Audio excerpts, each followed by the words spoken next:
বাড়িতে আমরা প্রত্যেকেই বলি আমি কর্তা, আমার কথা চলবে, ভুলে যান এই কথা। বলেন আমার বাড়িতে আমি ঠাকুরের দীক্ষিত, তো আমার কর্তা হচ্ছেন শ্রী শ্রী ঠাকুর অনুকূল চন্দ্র, আমার পরিবারের কর্তা। তিনি আমার পরিবারের প্রধান পুরুষ, আমি তার পরিবারের একজন অংশ মাত্র। তোর মা এই পরিবারের অংশ মাত্র। বাবা, আমার অনেক ভুল হয়, আমি চলায় অনেক ত্রুটি হয়, তোর মারও হতে পারে, আমারও হতে পারে, কিন্তু তুই শুধু আমাদের অন্ধের মতন ধরে চলিস না, তোকে চলতে হবে ঠাকুরের মতন হতে হবে। তোর চলাটা ঠাকুর ধরে চলা হবে, তুই ঠাকুরের মতন হওয়ার জন্য চেষ্টা করবি সারা জীবন, আমার মতন না।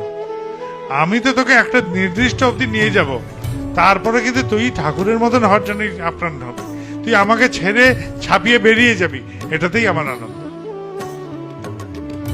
এইরকম করে যদি পরিবারের কর্তারি আমি আমার ঘাট থেকে আমার গুরুর ঘাড়ে সারি, তাহলে সন্তানগুলোর রক্ষা, নয়তো সন্তানগুলো সবার আগে এলোমেলো হবে। আরেকটা কি, পরিবার যখন এরকম করে চলছে ভালো মতো, তাহলে সমাজের প্রতি একটা দায়বদ্ধতা থাকে। কেন দায়বদ্ধতা? কেননা আমরা প্রায়শই গুরু ধরি বা ঠাকুর ধরি বা ভগবান ধরি বা কোনো মন্দিরে যাই বা যেখানে যাই, আমার ছেলেটা যেন পাশ করে যায়, আমার বউয়ের যেন আজকে এই কাজে যাচ্ছে ওই কাজটা যেন হয়ে যায়, আমার মেয়ের বিয়েটা যেন ঠিক মতন হয়ে যায়। আর ফর্দ নিয়ে ভগবানকে দাঁড় করিয়ে দিই, ভগবান ফর্দ ভরো, আমি আজকে অর্ডার দিচ্ছি তোমাকে এটা করে দিতে হবে, আমার ছেলেটা পাশ করে যায়। লেখো, ভগবান লিখে নিলেন আমার কি কি লাগবে, কেন আমি মালিক, তিনি আমার